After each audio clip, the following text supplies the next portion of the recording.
Korea's President Park Geun-hye has visited Iran this week. And of course, this is a country that has just come back to the world stage immediately after its nuclear agreement with the United States at the end of last year. So we are asking this question: what does this latest round of summit diplomacy mean for Korea, Iran, and the world community? It's all coming up right here in this program, Upfront.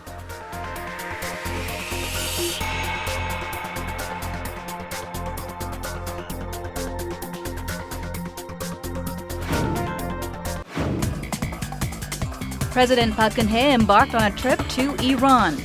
It is the first time for a Korean president to visit Iran since the two countries established diplomatic relations in 1962.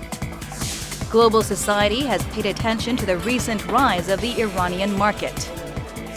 That's because the international economic sanctions on Iran in response to the country's nuclear development have been lifted. Iran ranks second in the world in natural gas reserves and fourth in proven crude oil reserves.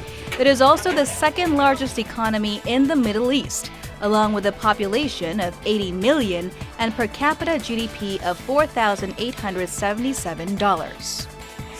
It has become one of the biggest emerging markets in the Middle East region after the economic sanctions were lifted. Korea and Iran have maintained friendly relations since the establishment of bilateral ties. President Park's visit to Iran has served as a significant momentum for the development of the bilateral relations, which have been stalled because of the global sanctions against Iran. Normalization of the bilateral trade, which has been rapidly decreased, has become one of the most significant challenges to be tackled. And the president was accompanied by the largest ever economic delegation during her trip to Iran. 236 representatives from companies and institutions joined the president's trip to Iran. And during the first Korea-Iran summit, the two leaders discussed ways to lay a firm foundation for the bilateral cooperation in various fields, including higher value-added sectors like healthcare, ocean development, and culture, as well as infrastructure, plant, energy. President Park and Iranian President Rouhani also had an in-depth discussion on North Korean nuclear issue. 저는 이번 방문이 앞으로 양국 관계를 활짝 열어나가기 위한 뜻깊은 첫걸음을 떼었다고 생각하며 우리 두 나라가 평화와 번영을 향한 여정에서 두스트바 함라해 쿱으로서 서로 도우며 함께 전진해 나갈 수 있기를 바랍니다. After the bilateral summit, President Park had a meeting with Iran's supreme leader, Ayatollah Ali Khamenei, which has become a significant stepping stone for the development of bilateral ties. President Park has made a remarkable achievement in the fields of economy and North Korean nuclear issue through her first state visit to Iran. Further improvement is expected to take place in economic and diplomatic relations between Korea and Iran. For our discussion today, we have two guests in studio. First, Jang Ji-hyang, the Director of Middle East and North African Center at the Asan Institute for Policy Studies. Thank you very much for joining us. Thank you. And Su-wan, Dean of the Arabic Interpretation and Translation at the Hankuk University of Foreign Studies. Thank you very much for joining us. Thank you for having me. All right, let's start with more of a background question. That is, some of our viewers who are joining us from overseas may wonder, because this country, particular country, Iran, has been so far away from the world stage for decades now. Maybe we should start with the overall background of what this country means, and then what this country is like, and then what this country means for the Korea-Iran bilateral relationship. Starting with Dr. Jang. Yes, for Koreans, Iran is kind of, the symbol of Tehran Strait in the middle of. That's right. So but then the thing is that the Tehran Strait is not really representing the current Iran, because that strait was made before the Iranian Revolution, which is done by the Shiite Islamic clerics. Right. So before the revolution, we had, Korea and Iran had a relatively good relationship. But then after the revolution, Right. the new republic is like declare the anti-American and periphery-focused diplomacy. So they had rather better relationship with North Korea than us. And I mean, even worse, in the year 2006 and 11, I mean, the IAEA and international community just discovered the suspicious nuclear activity. So our relationship went worse because we were worrying about the connection between North Korea and Iran. But finally, I mean, Iran. We are here. Yes.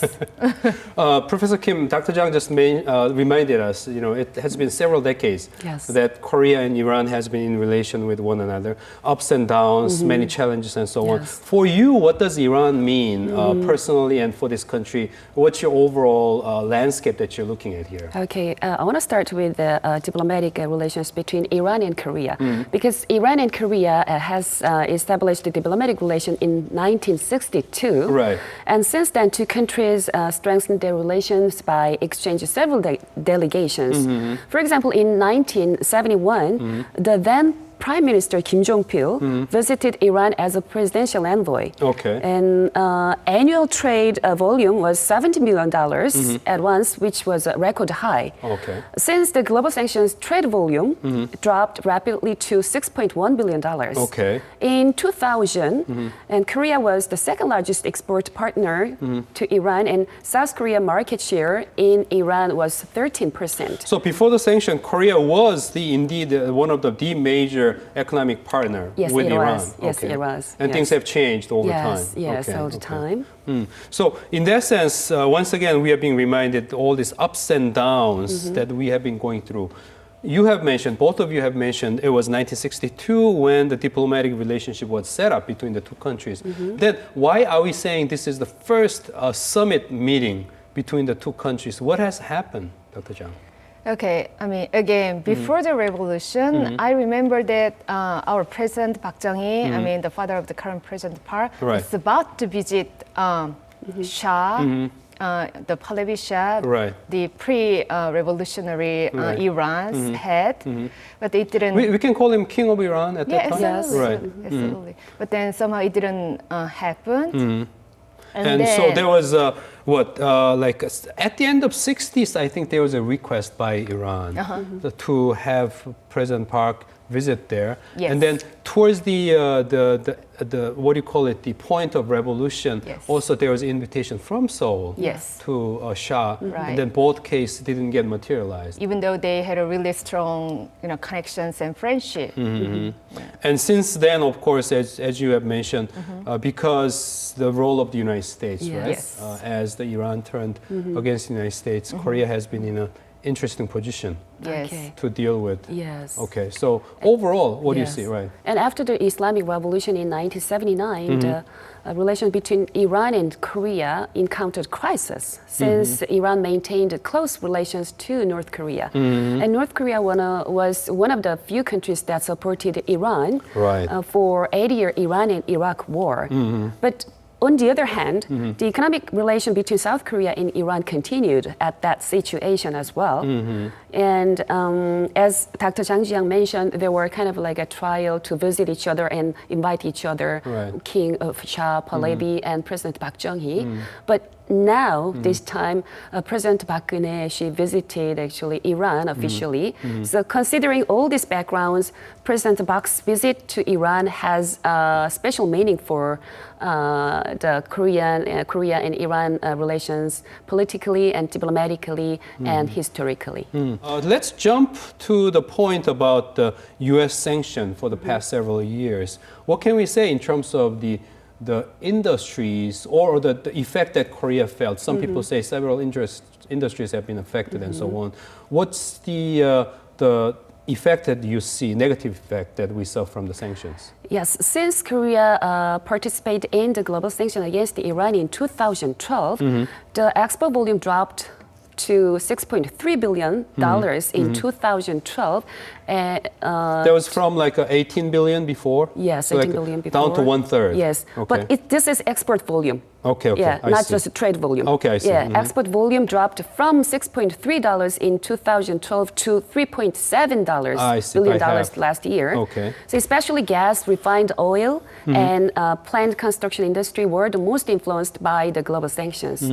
And by items, for example, synthetic resins and steel plate and automobile parts dropped by approximately 43%.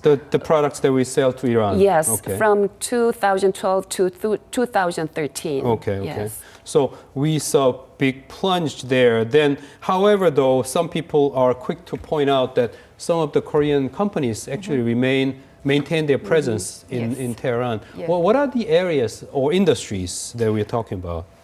Those are mainly from like big conglomerates and the sector of electronics and other like home like appliances like that. Consumer goods mostly? Yes, Okay. yes. Because those items are kind of free from the sanctions, like investigation. What do you mean kind of free? Not as much of the pressure in terms of the world community watching? Okay, the international community had really detailed and rigorous sanctions against Iran. Right. So many small parts and components for mechanics, like electronics and electronics is not supposed to export it to Iran. Oh, I see. I see. Yeah, so But however, what do they call it? The household appliances, they may not have as much application to the weapons production, so they were relatively free. Yes, Yes. absolutely. Okay. For example, I want to give an example. Darim Industrial Company, Yeah. that was the first construction company actually penetrated to the Iranian market. Right. And this Darim Industrial Company didn't withdraw even after the Iranian sanction, the global sanction against Iran. And now Darim Industry, they have some benefits. Yes, from the Iranian market. So it's kind of trust building in a way. Yes, exactly. Okay. And Samsung Electronics and LG Electronics also have kept 70% of its share market, even during the global sanction period. Oh, I see. And about Darim's story, I remember a small story, maybe not a small story at all, because it's a case where Koreans actually lost their lives. There was a bombing by Iraq during the war, and we lost like 13 people Yes. there. And Yes. despite all those challenges, Darim Yes. stayed in. So Yes. therefore, we They gave did. that country, in a way, a significant level of trust, they say. So we do indeed have a long history between the two countries. Another point of jump, I suppose, but we have to let the discussion going. But a lot of people are wondering about the new leadership in Iran. Of course, we have the what do you call it, religious leadership on the top staying, but however, we have a new president. Absolutely. So can you tell us about who this president is and what this president is making in terms of its difference? Okay, I said this before. In Iran, we have like two different like political factions. Right. And these days, those like moderate and reformist faction, including President Rouhani, Right. is like kind of winning side. We had like two important elections this February, and those moderate faction got again like a sweeping victory. Wait a minute, Rouhani himself was elected several years ago, right? But now he has greater Parliament. support in the parliament Absolutely. as well. Yes, So yes. does that show there is a popular support for the direction towards moving into more of the liberal Sure. side? Yes. Okay. Yes. Okay.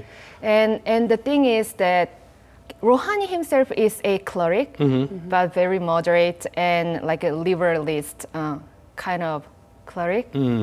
And I don't think he really loves Korea. But Why do you say that? what I'm saying is that he needs to like Korea because not because of our country or our president, but because of his constituency. I see. Yeah, I the see. middle class young generation who supports the reform and openness and more integration into the global order and Okay. international community. Right. So He really is kind of reflecting. absolutely, The popular new support. young voices I from see. Iran. So, And- for example, in right. domestic policy, he encourages personal freedom and free access to information. And he appointed, for example, female foreign ministries spokespeople. I see. Yes. That's a big step. Yes, and that's why 60% of people under 35 support Rouhani's policies. This is because of the 25 to 30% of unemployment rate of the young population under 35.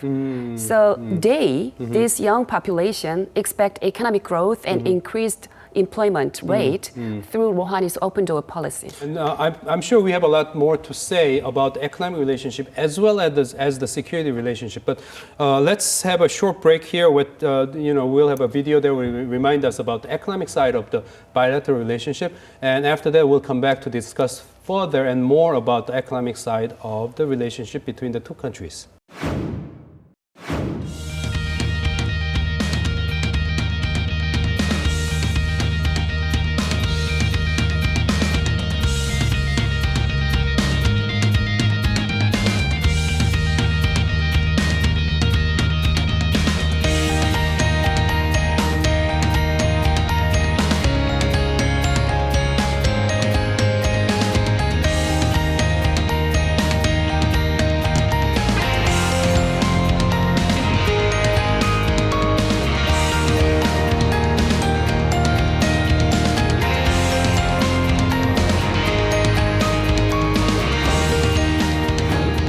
Okay, we are back here, and let's continue to talk about the economic relations. And in order to do so, of course, we have to be reminded of first about the overall economic situation in Iran. Of course, this is a major oil producer. However, this oil producer has been kind of set aside or pushed aside from the world community, center stage of the world community, because of its the relationship of the United States. Overall, what can we say about its current economic conditions of Iran? Okay, I think like Iran is the very right country for our President Park because that country has a lot of oil resources and gas in it, and at the same time it has quite a relatively big manufacturing sector, which is a really good market for small and medium-sized companies. I see. So they're producing a lot of manufactured goods in Iran. So Yes. where they would need machines and parts to produce those kind of components, products. And then President Park's like a signature economic policy is about startup economy based on small and medium-sized companies. So, I see. So indeed, there is the promising points that we should keep in mind. Professor Kim, what can you add about Iran's economy? Okay, Iran is the second largest actually economy in Middle East and North Africa region After Saudi Arabia. Saudi Arabia, Yes, okay. with an estimated GDP in 2015 of $394 billion. Okay. And it also has the second largest population of the region after Egypt, with 80 million population. That means a lot for 2015. Korean consumer products. Yes, it is. Yes, Okay. it is. And Iran's economy is characterized by a large hydrocarbon sector, I as see. we know, and small-scale agriculture and service sectors, Okay. and a significant state presence in manufacturing, as Dr. Jang mentioned, and financial services. And also, as we know, Iran is the fourth largest oil producer in the world and holds the second largest natural gas reserves as well. So. And also, Iran also has the geopolitical importance, connecting Middle East, Central Asia, and Europe as well. I see. So Iran can be a foothold for Korea to advance its market into the other Islamic countries and Central Asian countries' market. I see. I think it makes a lot of sense in terms of those people who have been wondering, I mean, including myself, about the fact that this time the economic delegation is the largest ever. They're saying like twice as big as the one that went along with the president to Mexico last time, and then much bigger than even the economic delegation that went to Washington, D.C. last time when the president visited. So I was wondering, how do we justify this huge size of economic delegation? With what Professor Kim has mentioned, I think it makes sort of sense, but still, 230, 240 delegations? Does it make sense? 236. it does make sense because many of them are from, again, small and medium-sized companies. So that counts the numbers. And also, speaking of small and medium-sized companies, Right. like we are focusing on the purchasing power of Iran. So again, as Dr. Kim said, there are 80 million population, Right. and besides that, like the number of young population is huge. Like the youth age under 30 is about 65%. Wow, okay. And also between, the youth between like 15 and 29 is more than 33%. And good news is that those young generation just support those, reformists and, like moderate faction. I mean, they wanted to see their country more open and more integrated, Right. and not really, isolated one. So that is really good news for our big as well as small and medium-sized companies. I see. So it justifies the size of the economic delegation for sure. However, in Korea, there's this long belief that Middle East matters for Korean construction companies. So in this case, what do we see in the delegation that you see, the construction business, their presence? Yes, the delegation included several large construction companies leaders in Korea, such as Hyundai Construction CEO Jang Ji-hyang and Daewoo Construction CEO Park Young-shin and POSCO and Hyundai. But it is expected that the Iranian government and also will announce 50 plants and SOC projects estimated to have a total worth of $185 billion in until 2020. Okay. It's a lot, and it means a lot for Korean economy. And Korea construction companies' total amount of overseas contracts fell to $46 billion last year. Because of the global slowdown. Yes, which was the lowest level since the global financial crisis. Right, right. So Korean construction companies' expectation in terms of the Iranian market have intensified. So in that sense, this is a country that has all this demand for future building projects and infrastructure buildings. Yes, hospitals and ports. Okay. Yeah, and streets and yes.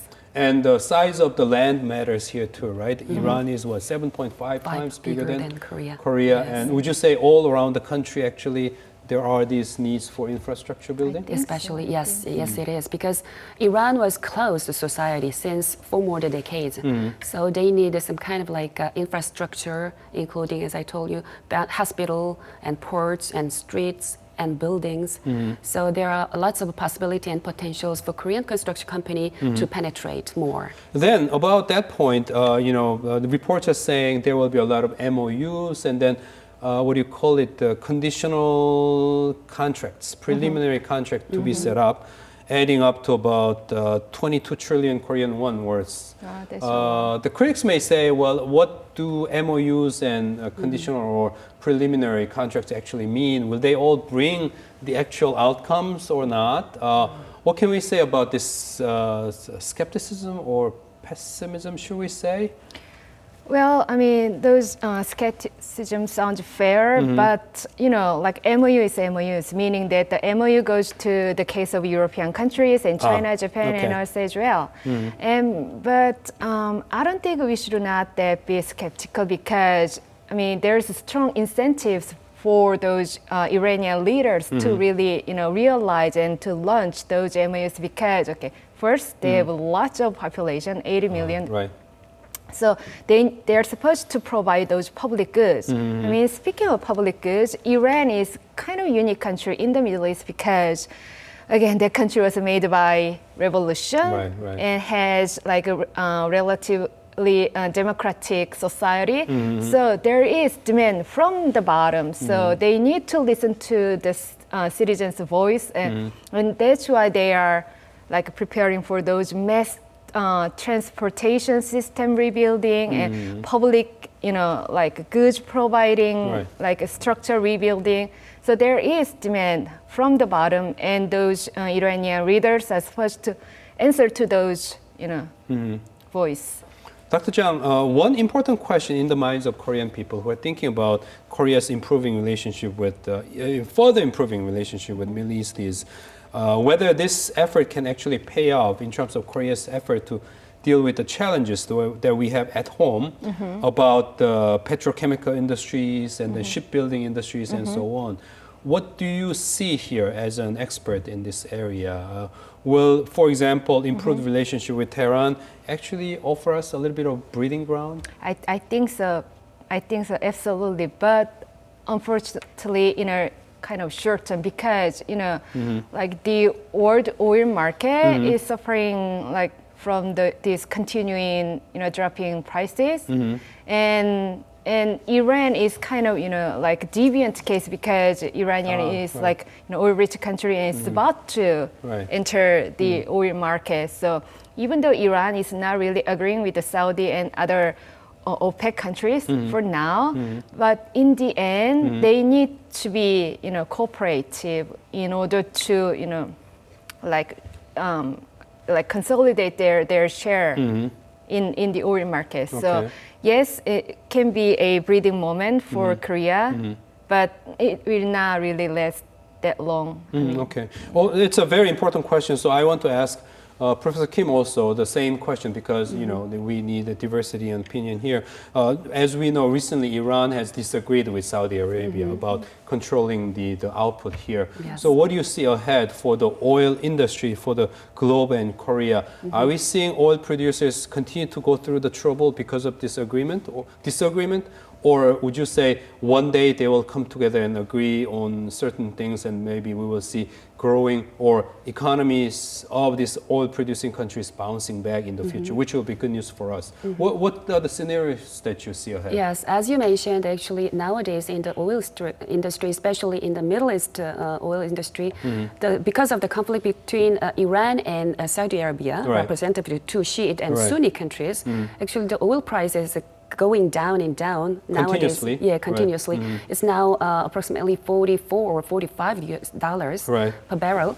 But this is because of the complex between the Saudi Arabia and Iran. We can say that, but it's as you mentioned, it's fluctuating, but it's going down continually. But at some point, at some stage, I think they have to actually reach to the agreement or reach to the cooperation between the countries and areas. Because if they just continue to go down, I mean, keep the situation, the world and the region's economy cannot be actually assured. So you're largely agreeing with Dr. Jang about the overall prospect in the future that there will be cooperation coming up, which will be, I suppose, good news for Korea in terms of seeing growing demand in that part of the region for Korean products.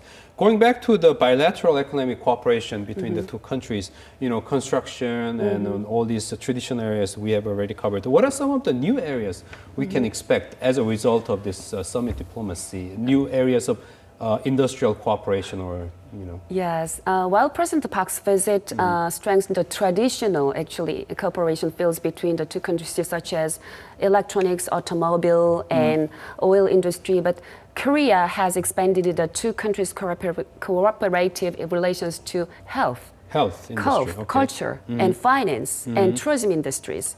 So, for example, health infrastructure and insurance will be expanded in the Iranian market in the future.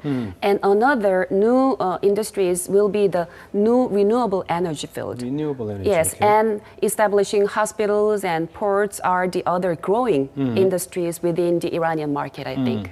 I see. So those are new exciting areas here. But as an expert in this, transactions and so on, there is this tricky question about the Iran needing perhaps more of Korea's capital in building their economy because of the sanctions that has been in place for so long time.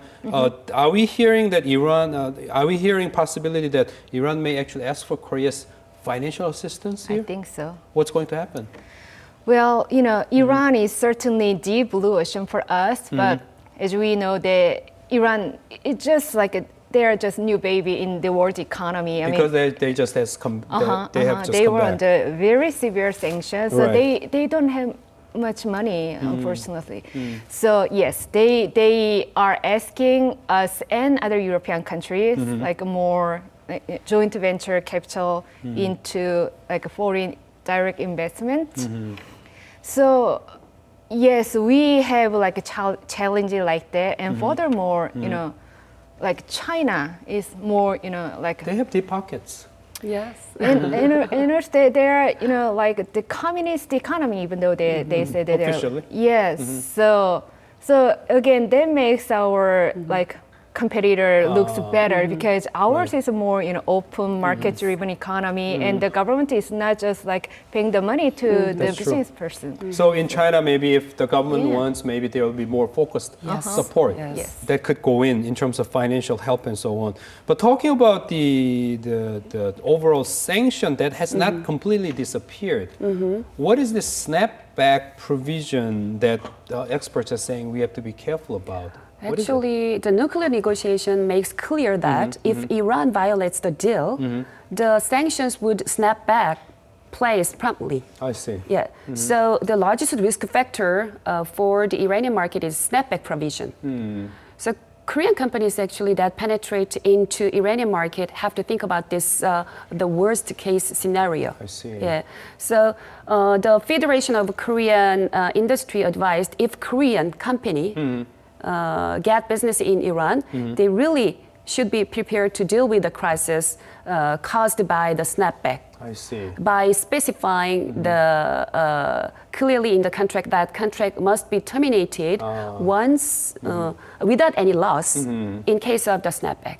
So indeed, there is a legal challenge in terms of dealing with this snapback provision that's Yes. in place at this point. You have mentioned the Federation of Korean Industries here, and we actually have interview with a consultant who's working for the Federation of Korean Industries, Mr. Park Hong-sik, who will be actually telling us a little bit about overall conditions in which Korean companies should be mindful of in terms of when they enter the Iranian economy. Let's take a look at it and we'll be back.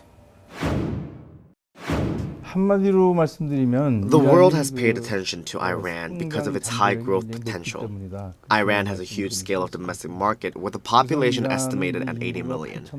Iran is also sharing a border with 7 different countries, and the population of those countries is estimated to be about 350 million. That's why advancing into the market in Iran can establish a foothold in the global market as a whole.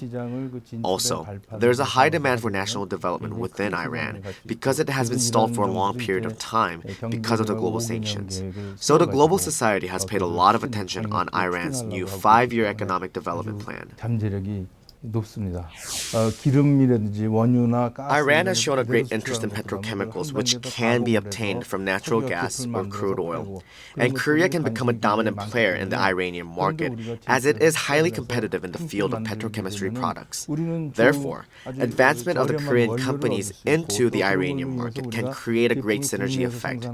Korea can get raw materials at lower prices and export the products more cheaply than the ones that have been produced in the domestic market. And for Iran, it can meet the demand of the domestic market more rapidly and more cheaply. Iran has had poor infrastructure, so construction of old railways, roads, and bridges might be one of the significant cooperation fields between the two countries.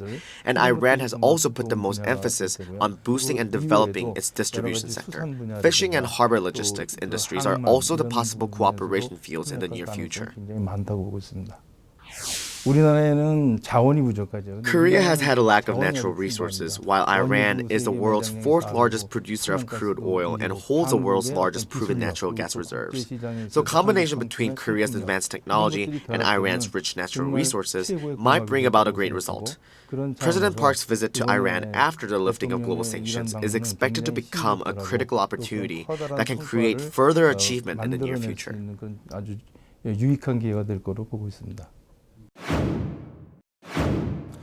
Now let's move on with that video. Let's move on to the different dimension of issues that is a little bit more challenging issue that we can deal with. That is North Korea and security situation overall. We Koreans do have very mixed thoughts when we look to Iran because of what's happening with North Korea. Some people say, why can't we make the similar deal with Pyongyang that Washington has made with Tehran?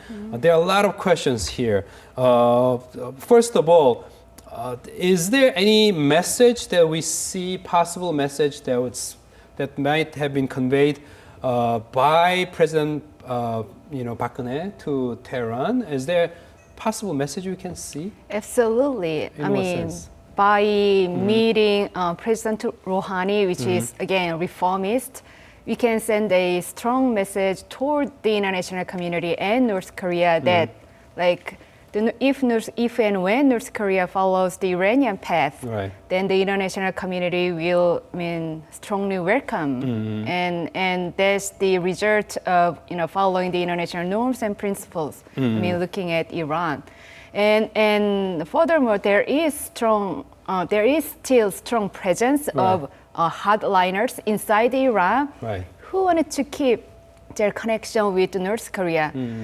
It's not because they're evil person, but because that's the way of their survival. Right. Within the Iranian domestic political structure. So we are sending a strong message toward them too. That's interesting because, when we're talking about this Iran as a country, sort of like Korea dealing with Beijing. On the economic side, we have South Korea have a strong relationship with Iran. Exactly. But Iran, on the military side, there has been this allegation about their relationship with Pyongyang in that sense. What do we know in terms of their security and military relationship with Pyongyang? Are they all allegations? Even though it's allegations, what do we know in terms of their interaction with Pyongyang? Actually, they had, as I mentioned before, they had close relationship in 1970 when they when North Korea actually supported Iran for Iran and Iraq war. So since then, actually, they had close military and economic relations, and especially North Korea actually, Iran and some Middle Eastern country, for example, like Libya, it were the main market for North Korean's army.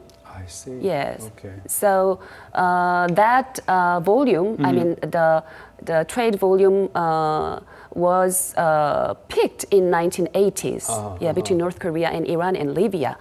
So we can say they had kind of like a strong relations, military in the industry of military and economic industry. Yeah. So indeed, the military side of cooperation is a real history here, and that's something we cannot deny.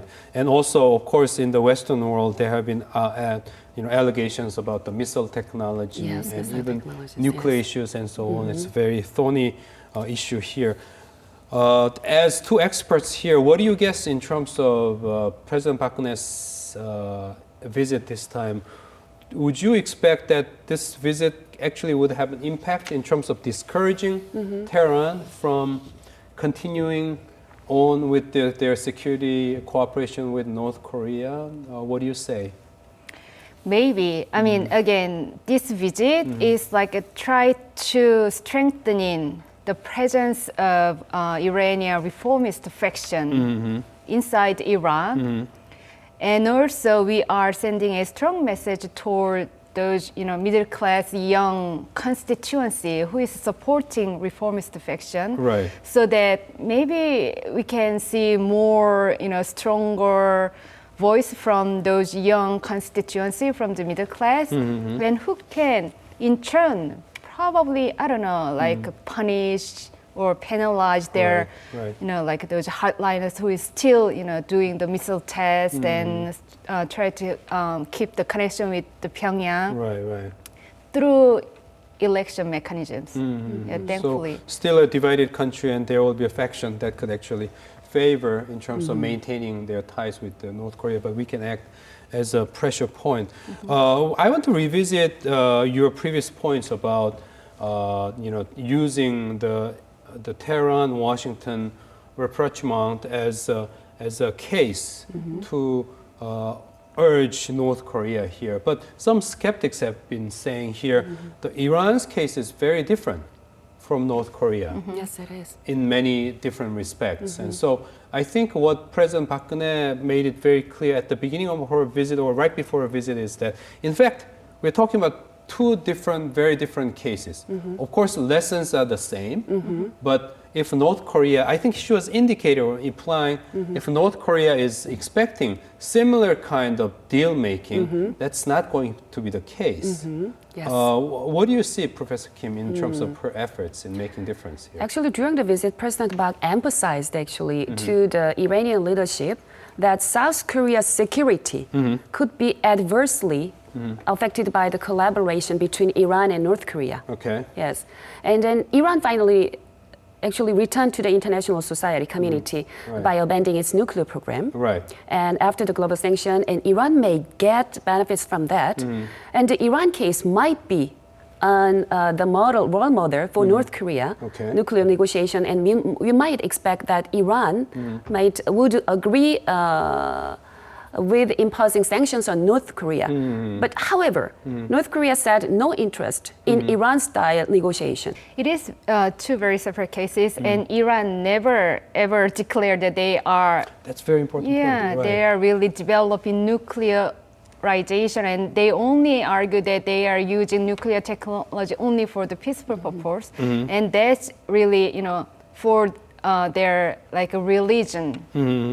And So they never also tested their nuclear weapon. no, and they never withdraw from IAEA or and the NPT. NPT, yeah. Right. So this is very different case. But then again, so we're looking at two cases, and one can say two different things, right?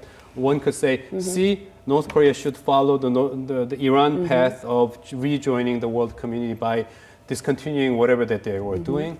But North Korea, on the other, could say maybe that's that far we may be willing to go along by freezing what has been developed. But our side may say something different. So this is two cases we're talking about that needs further discussion in terms of clarifying the thoughts and how this could be applied in the future.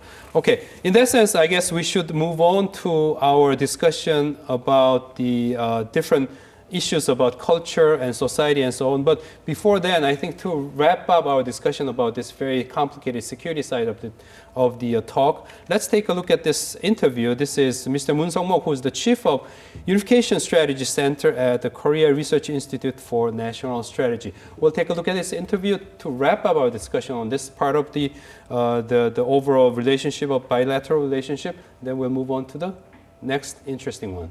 So we'll be right back right after this. The two leaders have announced their firm stances on the North Korean nuclear issue. Iranian President Rouhani has emphasized that the nuclear weapons should be removed from the Korean Peninsula and the Middle East. And he has also added that the global security can't be strengthened unless the nuclear weapons disappear. This message will exert significant impact on North Korea-Iran relations, which have maintained strong ties. And if Iran turns away from the North, North Korea will be totally isolated from the international community. And as a result, Kim Jong-un's regime will be severely threatened. The international community, including the US, has strongly warned the North about the possible stronger sanctions that can be imposed when the North carries out further provocative actions, including another nuclear test. We should especially pay attention to the secondary boycott sanctions by the US government to deter the nuclear development in Iran. These kinds of sanctions should be included in the UN Security Council resolution so that sanctions can be imposed even to the third countries that are engaged in business with North Korea. In that way, this can be an effective way to bring about changes within the Kim Jong-un regime and make North Korea give up its nuclear weapons. 제재의 효과를 훨씬 높일 수 있고 이 한이란 정상회담 On the bilateral summit, Korea and Iran have agreed to strengthen cooperation on the North Korean nuclear issue.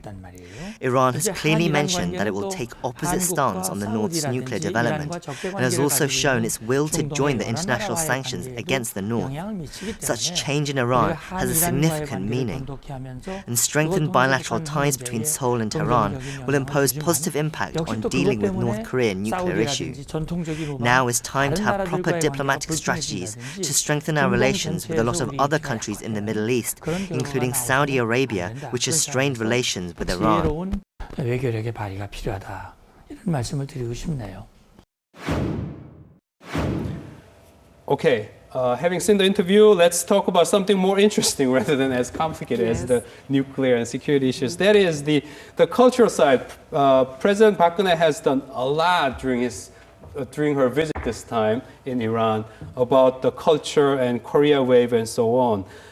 First of all, Professor Kim, you're like a front line in terms of dealing with this kind of issues, I suppose, the way I see it. Tell us about the overall status of Korea wave in Iran. How hot is it? how much excitement do we see in that It is country? very hot, actually. In what sense? Yes, the Korean wave, actually, which refers to the global boom of Korean pop culture, as we know, was once widespread in Iran because once 대장금, Korean drama? yes, Korean drama 대장금 was aired on local TV networks, actually, in Iran in 2006 and 2007. It created a sensation in The Iran. viewership was about 90%? 90%. How is that Crazy. possible? It's impossible in anywhere all over the world, but just in Iran. And you know what? Jumong was also a big hit in 2007 and 2008, and the highest rating reaching up to 85%. And Not one, but two unbelievable. many viewership. politicians wanted to wear the custom of jumong in their like a campaign, election Interesting, campaign. Interesting. Yeah. Why is Korean drama so popular? How do we explain the popularity of Korean drama? I think the Iranian sentiment is very similar to Korean sentiment, and especially, yes, especially kind of like especially in historically, they feel like the same sentiment from that dramas, which are 대장금 and 주몽, with the same sentiment because they had harsh and hard situation in history, and they overcome that situation. And that situation might be similar to the Korean historical drama, which are 대장금 and 주몽. Historical similarities. Yes, that's why the Iranian people, they are really like the Korean drama and the culture. Right. But not only just to Korean drama, but as well as Korean drama, Taekwondo also has gained popularity in Iran. So in 2011, 1.8 million Iranians were training Taekwondo. I see. And there is Iran Taekwondo Association. And in 2011 as well, 1.5 million Iranians were registered. Wow, Yes. unbelievable. And Taekwondo clubs in Iran at the moment in over 3,080. Unbelievable. Yeah, 100. And I may be wrong about this, but I have this impression that Iran is very good in terms of world taekwondo competition as well. So Yeah, they even have been- female players. Right, Yeah. indeed. So in that sense, do we see kind of like synergy effect between this cultural side of Iranian people liking Korean stuff, Korean tradition, and then business product that we are offering? When you visit Iran, do you see association between? Okay, I've watched Dajangam, so I like Korean products. Is there that kind of association? Absolutely. I mean, that's what we call brand power. So if you like one country, then you'd love to buy a product from that country. And and I also, those youngsters, I mean young generation who are really supporting the reformist faction, they are very interested in like a Korean pop culture as well.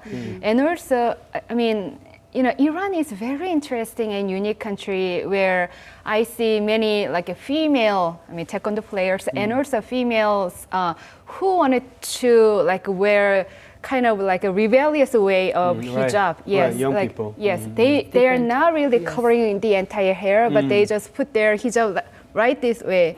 I mean, in order to hiding from the religious police. Right. So I mean, I can see the connections. Like they like the Korean way when they like a reformist fiction, and they support more integration and open society.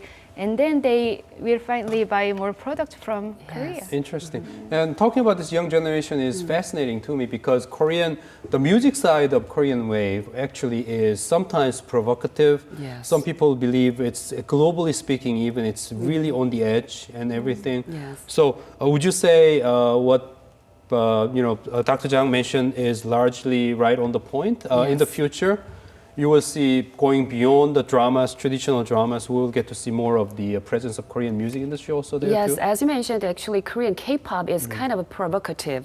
Yes, but you know what? The thing inside the Iranian society is totally different from the outside, what we can see. So it means young population, which are approximately 60 or 65% under 30 years, they want the new and the different society. I see. So the Korean wave can be a positive factor in business in Iran. So for example, the Korea Tobacco and Ginseng Corporation easily expanded to Iranian market because of Korean wave, they say. I see. And the Iranian officials explained behind the success of business was the formation of a pro-Korean sentiment among the Iranian people, consumers, due to the Korean wave. So this is actually a position that Korea has in comparison with China and Japan. We have already assumed a more advantageous position there. Then. Exactly. That makes perfect sense then. Okay, we have to manage our time here, so we're getting closer to the end of our discussion. Overall, with all these excitements, however, Dr. Jang, what are some of the cultural points that Korean business and the Korean participants of economic activities need to be conscious of or mindful of when they enter Iran, the cultural side of it? Despite all these changes coming up, what are some of the things that we should keep in mind and be careful? Yeah, you may hear this a lot. You know, like Persians have just huge egos and everything because they are the creator of the civilization. Right. But then somehow they got isolated very severely. I mean, for more than a decade. Right. So they have very hurt feeling. I see. I mean, toward the outside. So we should take good care of that. And also, like. China was a country was not really participating in the international sanction against Iran, and then that country is the only benefiting from the cheap Iranian oil and did not really pay back toward Iran. I mean, such as localization and etc. Right. So they, in that sense, they got some hurt feeling from Asian partner. I see. So we should. Think about that issue and keep that in mind too. So being mindful of their historical pride, number one, and also be mindful of their sensitivity to the sense of fairness, particularly in relationship with other countries that they have experienced. Okay, that I think it's a very important point. As a wrap-up, Professor Kim, what would you say in terms of the key point of our discussion today, that is the meaning of President Park Geun-hye's visit this time, especially the summit diplomacy as the first female non-Muslim head of the country visiting Iran. Yes. What can we say in terms of its importance? Iran has actually returned to the international community. It has great potential to be the largest single market in the Middle East. So it is very special. Even going beyond Saudi Arabia yes, one day? in the future. Okay. Yes, I guess. And so it was definitely meaningful for the president to engage in diplomatic sales at the top level this time. And Iran is the largest emerging market in the Middle East with a great potential, and all the world is watching this situation. However, as I mentioned, Korea will face the big competition with the other countries such as China and Japan in the region. And for the establishment of success relation with Iran, the respect and understanding of their history, culture, and religion is desperately needed. And furthermore, establishment of a trust is critical for maintenance and strengthening of the relationship in Islamic business culture. So at the same time, Korean companies should be well aware of the possibility of the emergencies because of the primary sanction, because primary sanctions are not lifted yet. Right. So they should handle the situation in a cautious and very professional manner, I think. I see. Yes.